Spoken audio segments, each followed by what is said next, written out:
Welcome to Theory of Computation. This is lecture number 44.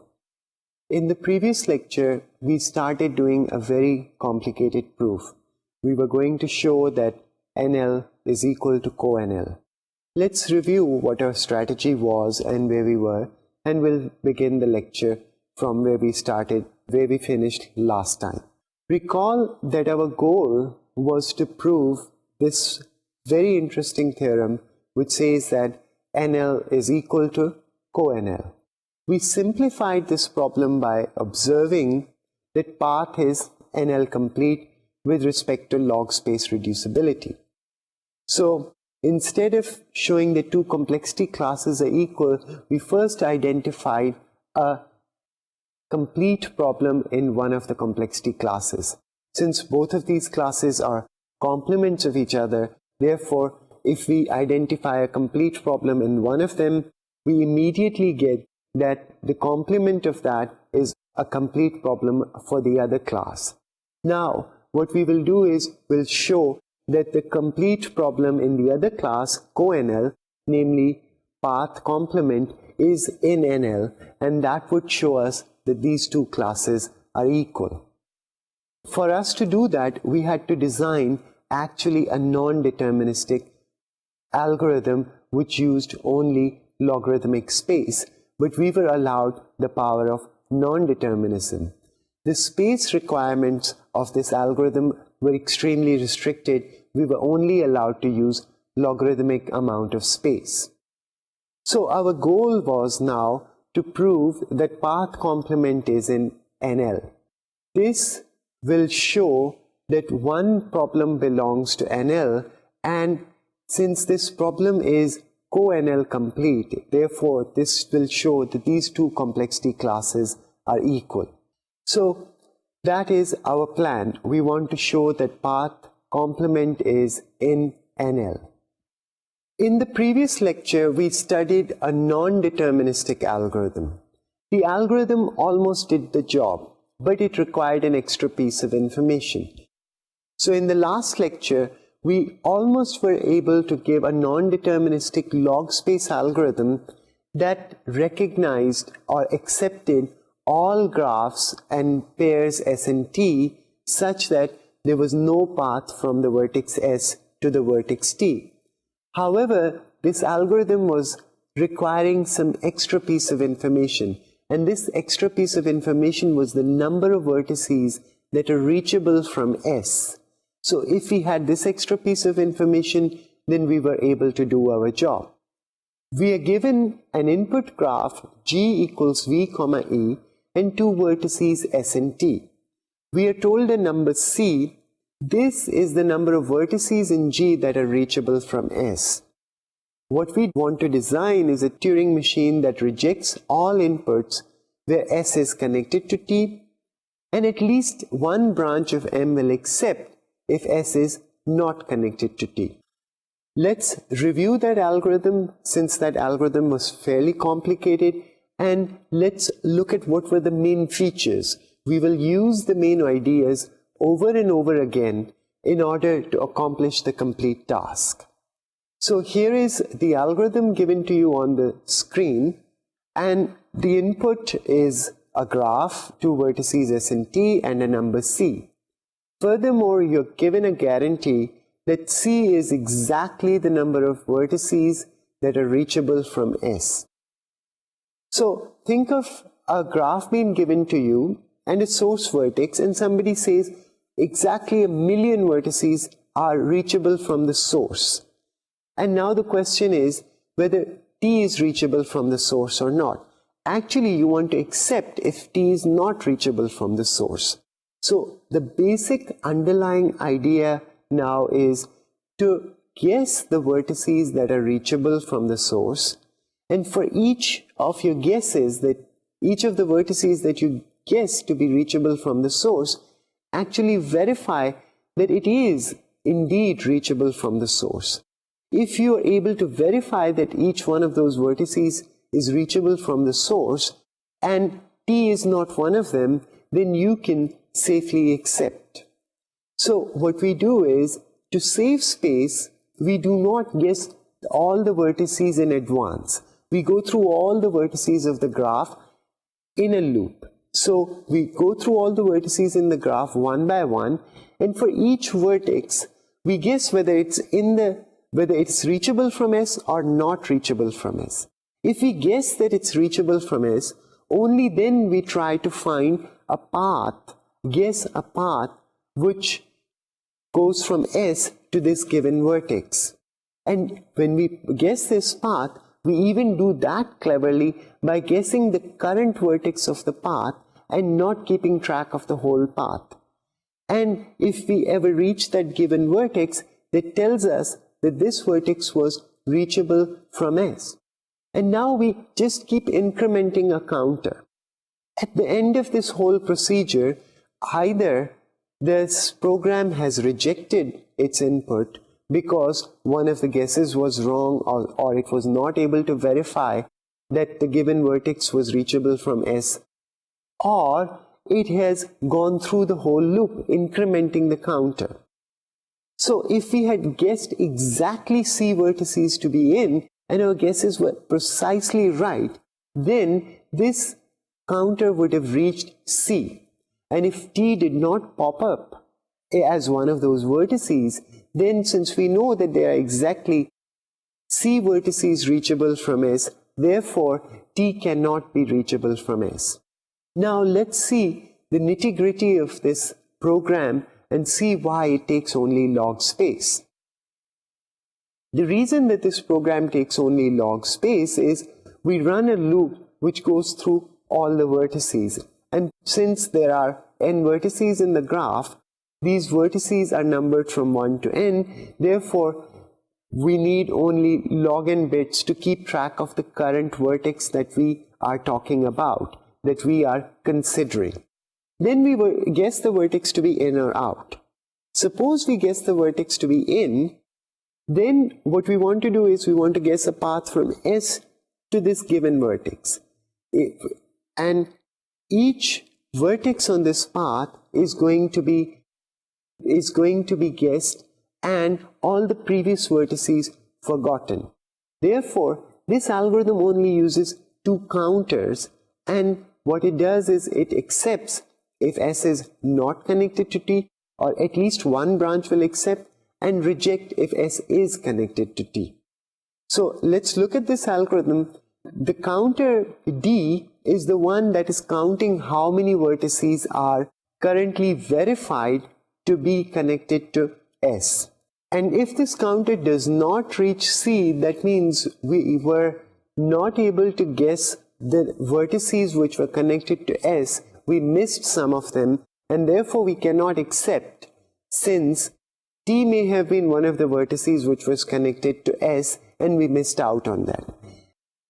Therefore, this is a very clever algorithm, and it is a non-deterministic algorithm, and it uses only two counters. Therefore, it uses only order log n space, but it does require an extra piece of information.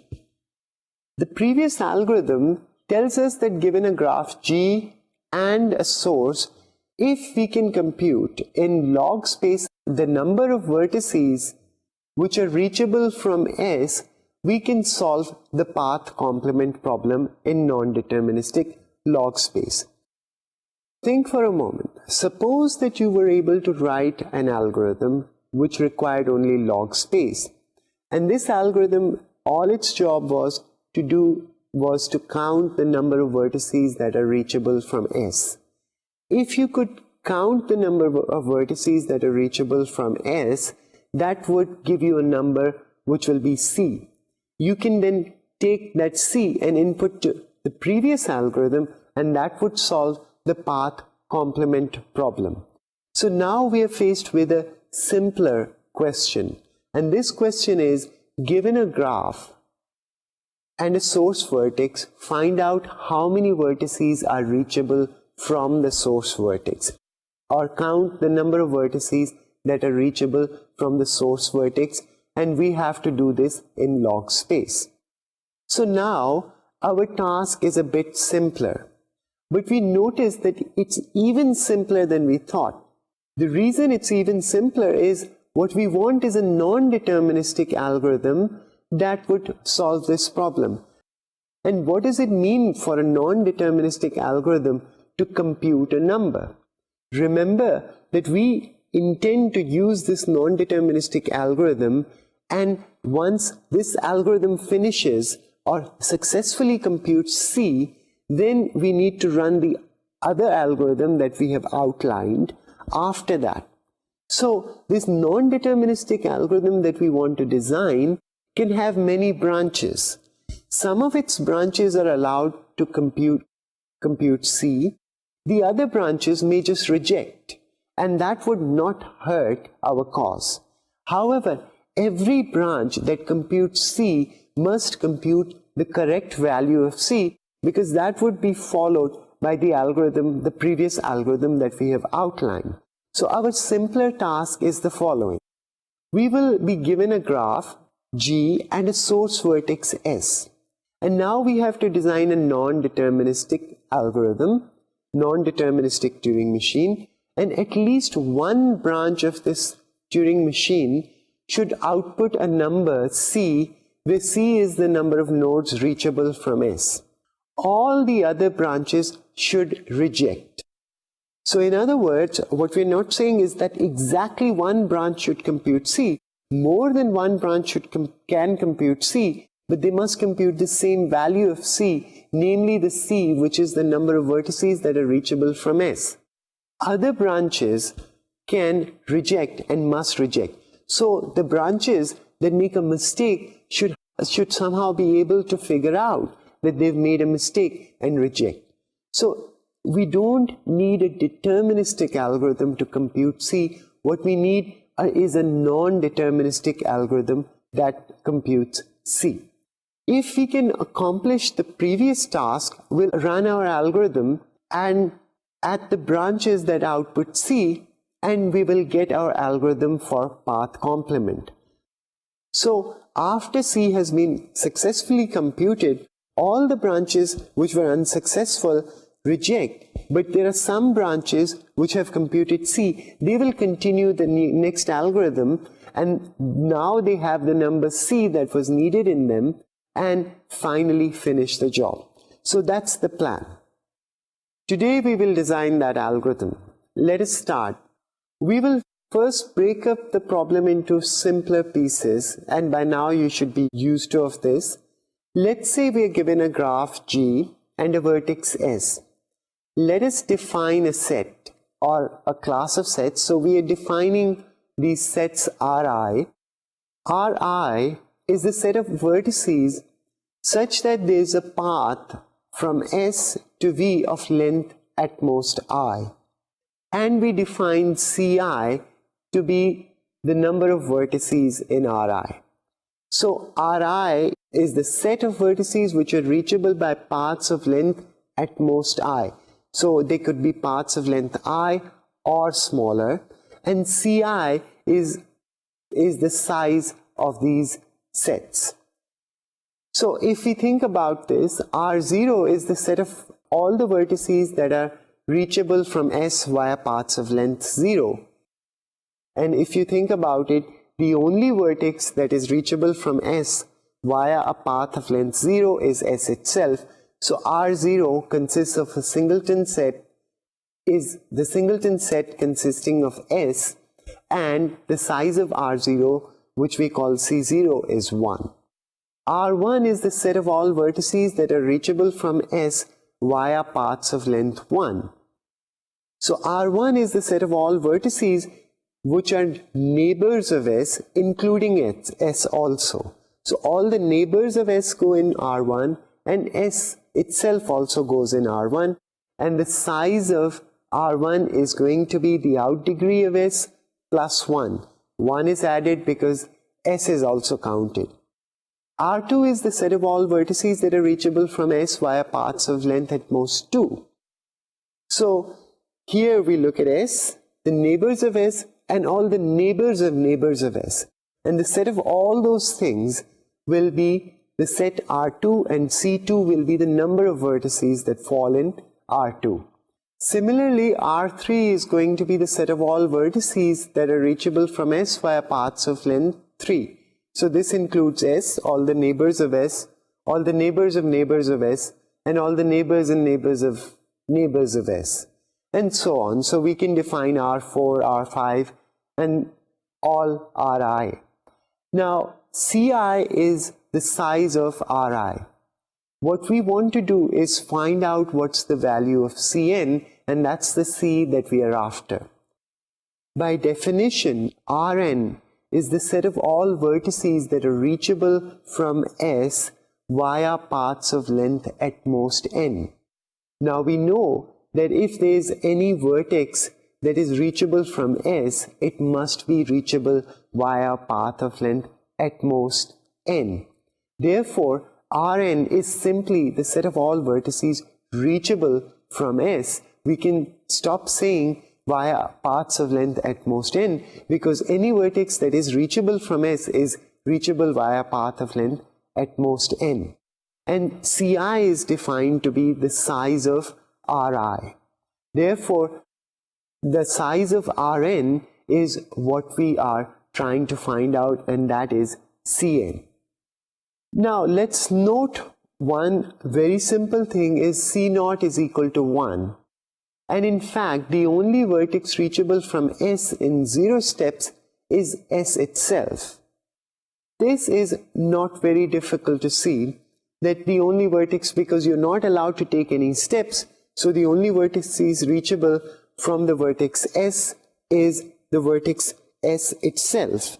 Well, what is important here is not that observation, but the observation that the set R0 is trivial and its size is always 1 regardless of what graph is given to the algorithm as an input, so we can use that as a starting point.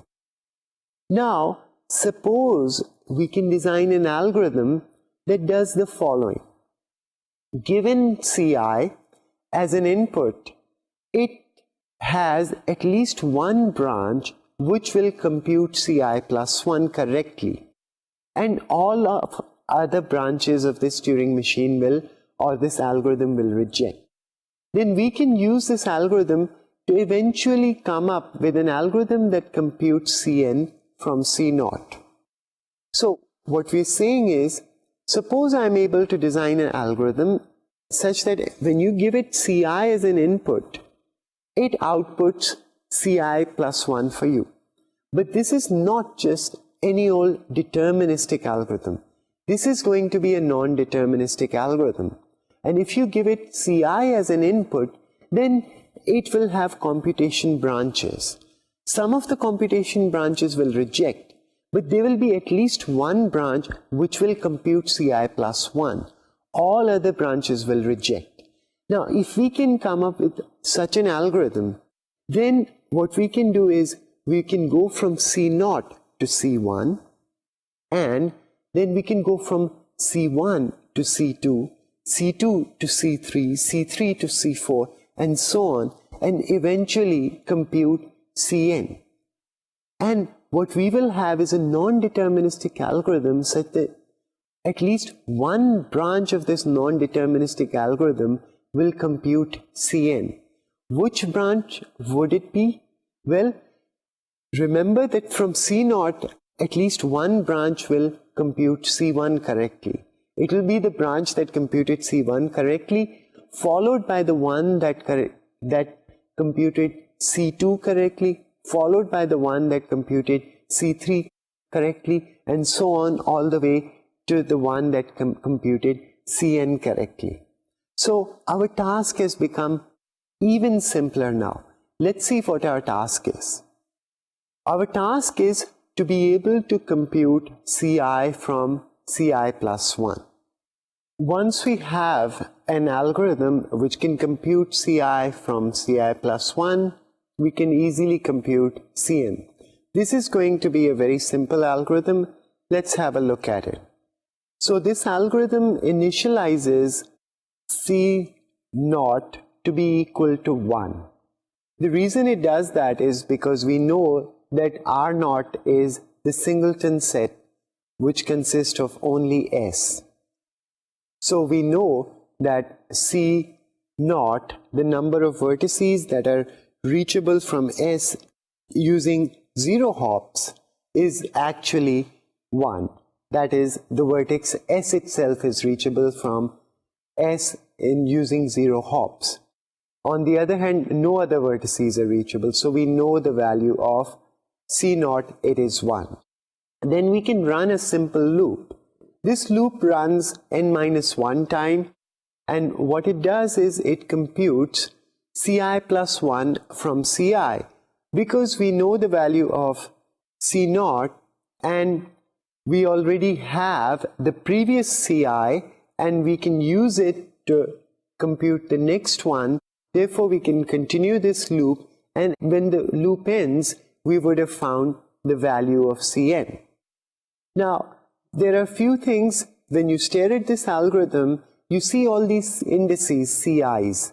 However, these indices are only there for clarity. These are not arrays, so they will not be using any extra space. The space requirement of this algorithm is going to be only the requirement that is used by the counter, which keeps track of what the value of I is. And of course, the amount of space that is used in computing Ci from Ci plus 1. This is the space requirement of the algorithm that we have just seen. Let's have a look at it. This algorithm does not have any space requirements other than this one counter, and therefore the space requirements of this algorithm are going to be logarithmic in n. So now our task is going to be to compute Ci plus 1 from Ci. So you see how we have taken a very complicated problem. We're breaking it up into pieces and we're trying to solve every piece. Or rather than solving every piece, we're trying to simplify every piece. We're trying to take a large problem, we cut it up into simple pieces, and we try to further cut up simpler pieces and simplify each part of it. Once each part of it is simple enough, we can solve it directly, and that would give us a problem, that would give us a solution to the whole problem. This approach in science is called reductionism. What you do is you take your problem and try to break it up, reduce it into smaller and smaller pieces till each one of them becomes trivial, and that gives you a solution for the whole problem. So now we have boiled down our problem to computing Ci plus 1 from Ci. Let's see how we will do that. So now to compute Ci plus 1 from Ci, let's just try to see why a vertex would be in the set Ri plus 1.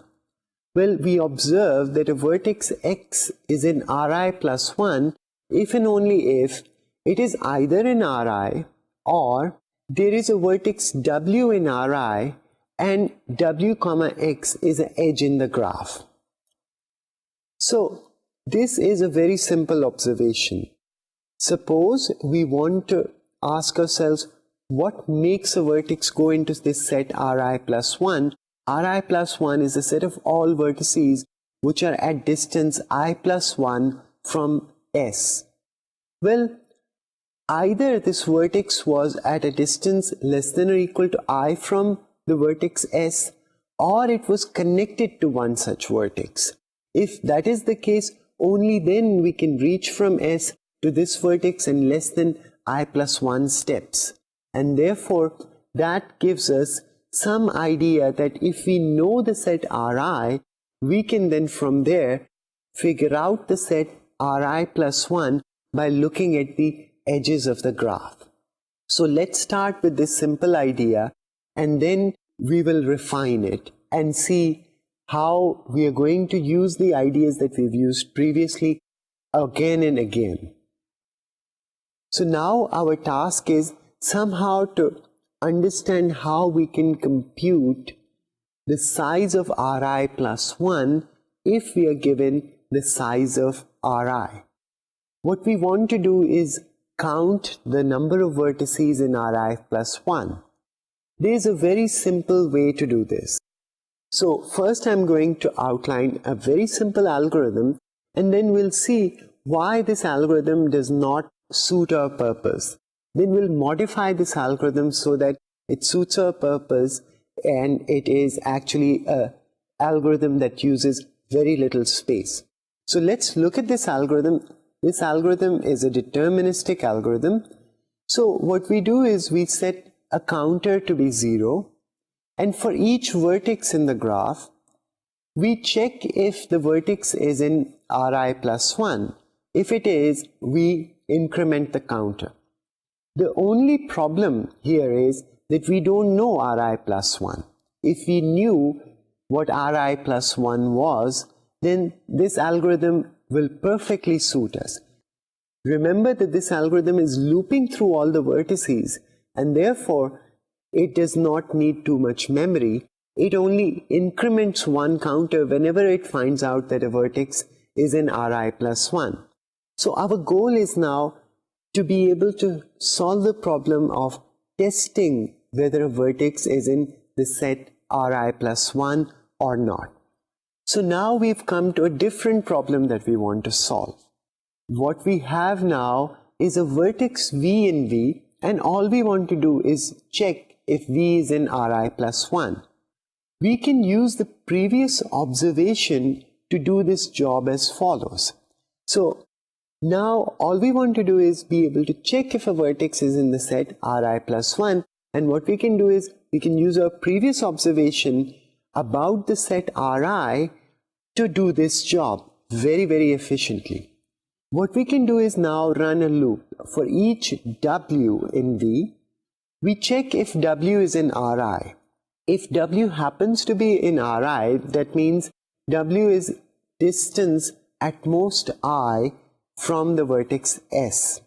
If that is the case and W happens to be V, then V is in Ri plus 1 and we're done. Otherwise, if there is an edge W comma V in the graph, then also V is in Ri plus 1. The reason for that is because W is reachable from S in I steps or at most I steps, and we need to take only one more step, only take one more edge to reach V. Therefore, V is reachable from S in Ri plus 1 steps. This idea also doesn't work. The reason is we do not know Ri, but we do know its size Ci. So we have to do something cleverer. The reason we don't know Ri is it is very simple to compute Ri plus 1 from the set Ri. But for that, we will have to store the whole set Ri. If we would store the whole set Ri, the whole point of using log space will be lost. We will be using too much space. We want to do this in a space efficient way. So what we will do is we will store Ci, the number of vertices in Ri, and from there we will not compute the set Ri plus 1, but Ci plus 1, the size of Ri plus 1.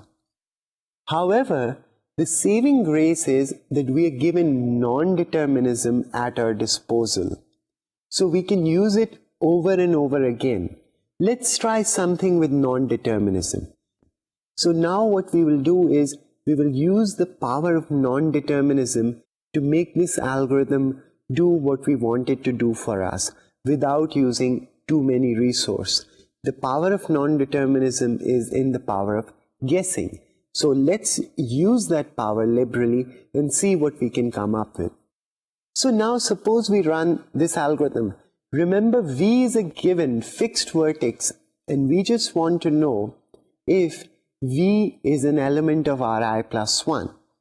So what we will do is we'll loop through all the vertices W in the graph, and we'll guess if W is in Ri. And if we guess that W is in Ri, we will check if W is in Ri. If it is not, we will reject.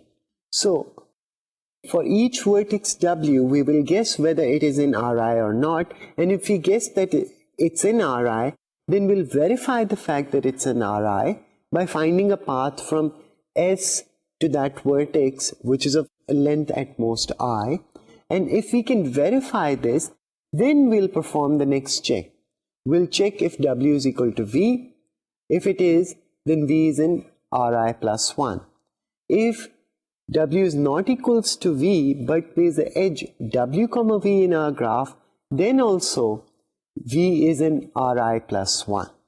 So here is the algorithm which says that loop through all the vertices of the graph, and for each vertex guess if W is in Ri. And if it is, then verify the fact that W is in Ri. And once you've verified this, then you can simply perform the check to see if W is equal to V or W comma V is in edge. And if that is the case, then V is in Ri plus 1, otherwise it's not. The problem with this algorithm is, how do we check if W is in Ri? Here we can use our old trick. So now the trick is to use the algorithm for path to check whether W is in Ri, or use a similar idea. Note that our subset Ri can be specified by n bits. Let's call them R1, R2, or all the way up to Rn, where Ri is equal to 1 if and only if the vertex Vi is in Ri.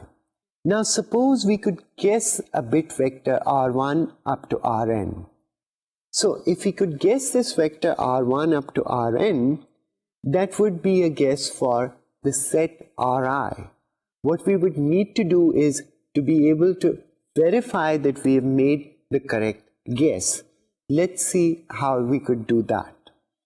So now we have a reasonably complicated program, and we'll go through this program.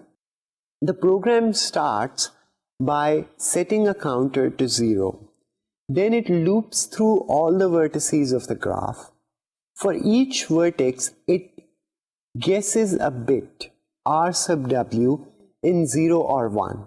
So if R sub W is guessed to be 0, we're saying that the vertex W is out of Ri, it's not in the set Ri. And if R sub W happens to be 1, we're saying the vertex W is inside the set Ri. Now if R sub W is equal to 1, in this case what we want to do is we want to verify that W is in the set Ri. Now to verify that W is in the set Ri, we do not need to know the set Ri. All we need to do is to find a path from S to W which is of length at most I, and we can guess this path and see if we find one. So that's the trick that we pull. So the loop that you see, we set L is equal to S. So we start from the vertex S, and now we run this loop but only I times. And we guess a vertex Z. So that is going to be the vertex on the path, the next vertex on the path that we are selecting. L is the current vertex on the path, and Z is the next vertex on the path. If Z is equal to L, or Z comma L is in the edge set, then we increment this vertex, or we take one step on this path. At the end of this loop, what would have happened is we would have guessed a path from S to some vertex, which is we would have guessed a path from S to some vertex, but the guarantee is that this path is of length at most I, because we ran the loop only I times instead of n times. Now if L is not equal to W, then we will reject. Otherwise, if L is equal to W, this means that there is a path from S to W of length at most I, and therefore we can increment our counter. Now, at the end of the program, if this counter does not reach CI, then we will reject. If at the end of the program, the counter did not reach CI, that means our guesses were not right. We did not guess some vertices which were in Ri, and therefore our counter came out short. The only way the counter will come out to be CI is if we exactly guess CI vertices, and we can verify that these CI vertices are reachable from S via paths of length I. So this is a very nice program, non-deterministic program, that either will reject or will actually go through all the vertices that happen to be in the set Ri. Note that only the branch that makes all correct guesses will reach the end of this program, where it would have gone through all the vertices of Ri. Now, what I want to do is, I want to look at a simplified version of this program. The previous version, the way I've written it, it's given a lot of details, but these details muddle up the ideas. So I want to compress one part of the program, take it for granted, and see how this program is working, what is the logic of this program. So the new program that's written on the transparency is slightly compressed version of the previous program. We have a counter that is set to 0, and then we go through all the vertices in the graph. And for each vertex, we take a guess whether it's in or out. If we guess that it's in, we verify that it is in Ri by actually finding a path from S to W of length at most I. If this verification fails, we reject. If it does not fail, if the verification holds, we are able to verify, then we increment the counter. At the end, if the counter reaches Ci, we continue, otherwise we reject. So, when will we continue? When we guessed all the vertices in Ri correctly and all the paths, verification paths correctly. If we have a set Ri, then, and we know its size Ci, then there would be at least one sequence of guesses, namely all the correct vertices and all the correct paths, which will make this program continue. And we would have gone through all the vertices in the set Ri. Now, what we can do is we can use this program to finish the task that we started with. Now, suppose we start the counter at 0, and now we go through all the vertices. For each vertex, we guess whether it's in or out. Suppose if it's in, we verify that. Once that verification happens, then what can we say about W? We can say that W is in the set Ri. If we verify that W is in the set Ri, then we can check if W is equal to V or W comma V is an edge. If W is equal to V or W comma V is an edge, then we know that V is in Ri plus 1, and we can set this information in a bit that I call B. So this algorithm will set a bit B equals 1 if V happens to be in Ri plus 1. If the verification fails, then we can simply reject. However, we increment a counter if the verification held. And at the end, if the counter reached Ci, then we continue. Otherwise, we reject. So the claim is that if you give this program any vertex V, then it will set the bit B equals 1 if and only if V happens to be in Ri plus 1. And at least one branch will set this bit equals to 1. If V is not in Ri plus 1, then at least one branch will set the bit equals to 0. Furthermore, all the branches that do not set this bit correctly will reject. So no branch of this will set this bit equals to the wrong value. It will always be set equal to 1 if V is in Ri plus 1 and 0 if V is not in Ri plus 1. Otherwise, that branch, any other branch of this program will reject. This non-deterministic program has the following very nice property. On input V and the number Ci, at least one of the branch outputs a number B in 0, 1 such that B is equal to 1 if and only if B is an element of Ri plus 1, and all other branches reject.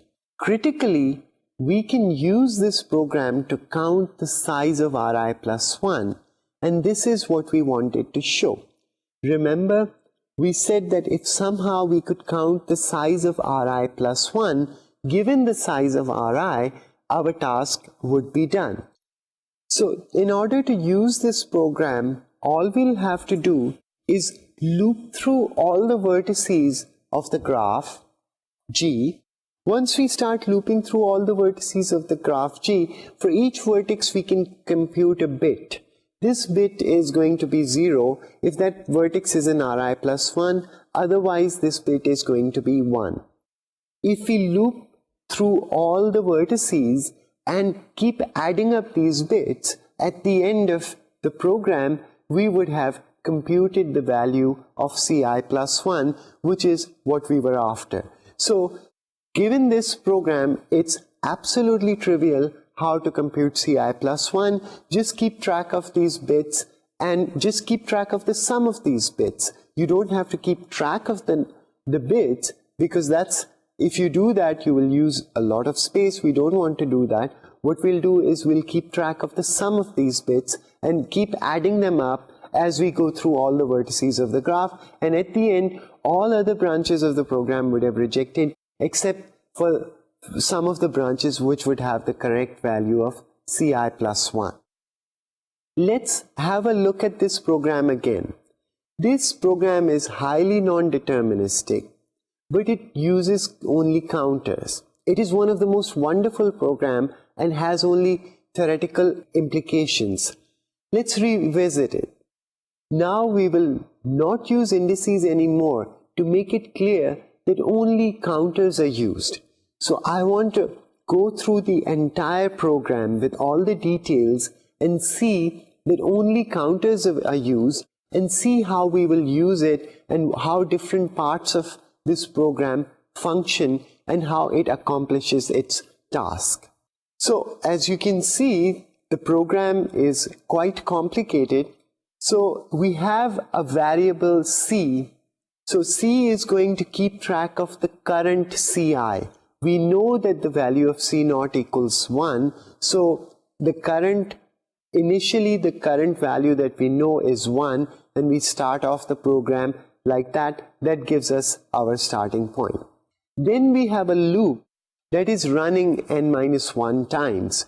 And what it is doing is it's computing Ci plus 1 from Ci, and the way it will do that is just go through all the vertices of the graph and find out whether they are in Ri plus 1 and compute a bit for it, and we'll keep track of the sum of it.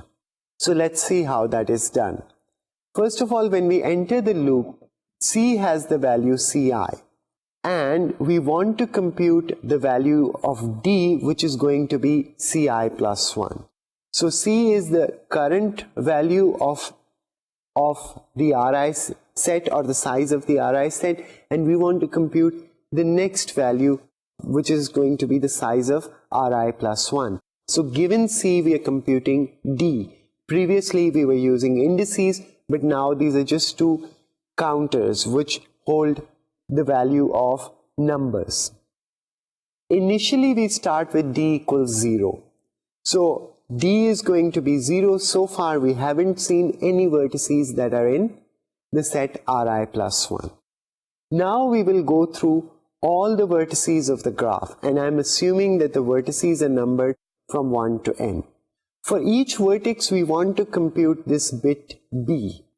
B is going to be 0 if V is in Ri plus 1 and 1 otherwise. So initially we set the bit to be equal to 0. Now, when will we set the bit equal to 1 is if we verify that V is in Ri plus 1. We verify that V is in Ri plus 1 by either finding out a W in Ri which is equal to V, or finding out a W in Ri such that from W to V we can go by using NH of the graph. So that's the plan. However, we go through the vertices of Ri by guessing. So that's the inner loop, which is going from W equals 1 to n. So for each vertex of the graph, now we guess a bit r sub w in 0, 1. If r sub w equals 1, then we're saying w is in Ri.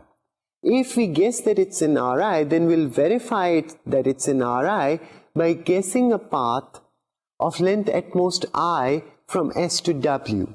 And if this verification fails, we will reject.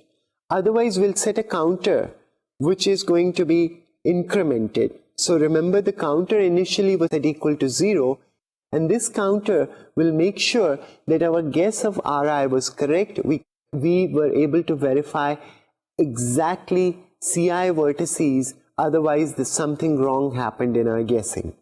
So we increment that counter, and then we simply check if v is equal to w or v comma w is in E. If it is, we set the bit to be equal to 1.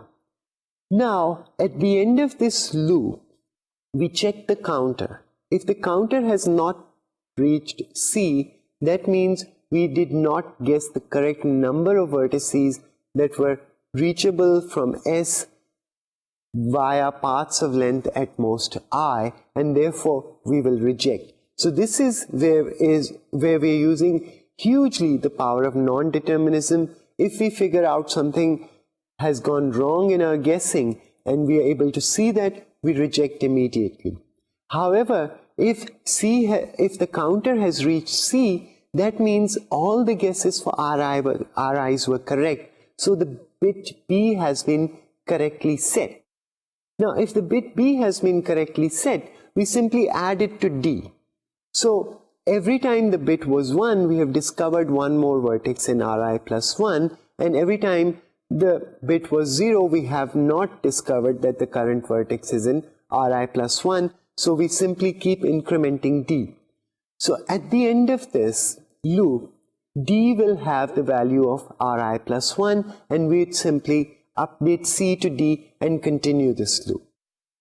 If you look at this program and we stare at it right now, we realize that this has 3 nested loops. I have removed one more loop which was inside, which occurs at the point where I have written verify if there is a path of length at most I from S to W. The reason I have done that is because the program becomes too cluttered if I put that 4th loop in. But this is a program that used 4 loops.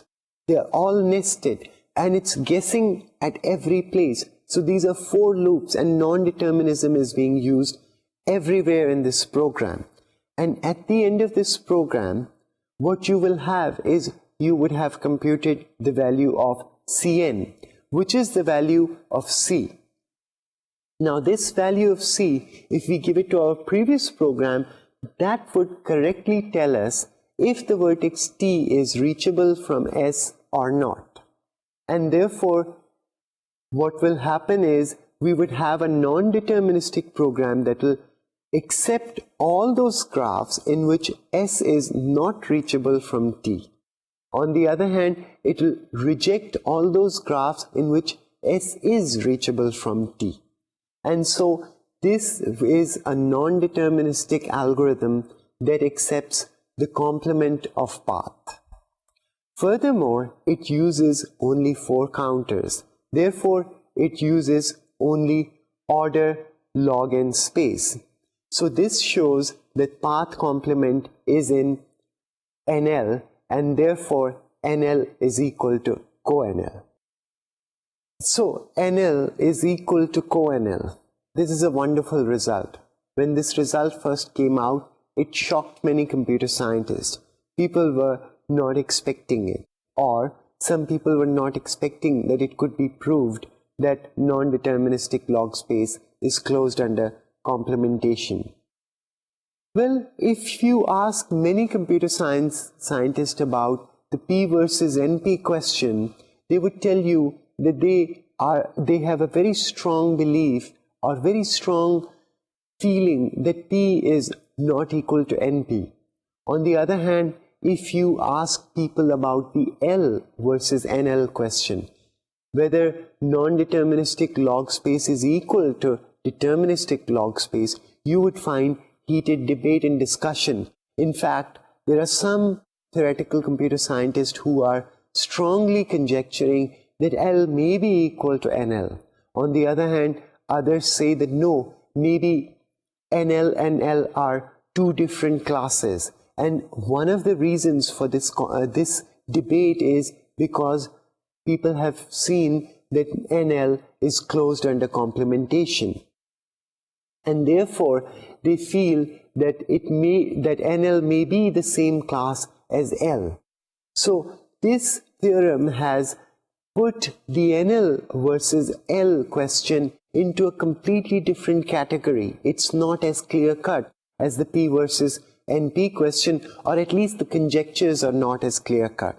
It's a wonderful theorem, and this result has also motivated many computer scientists to do a lot of research in this area.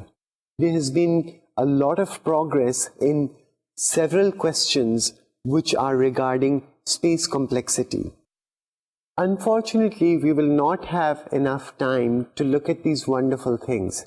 In the next lecture, we will go through the course and review what we have learned throughout this course. And I would also probably point out some very exciting things that you can read. One of the reasons that you've been working so hard in this course is to be able to read further in this wonderful area. I'll see you next time. Thank you and goodbye.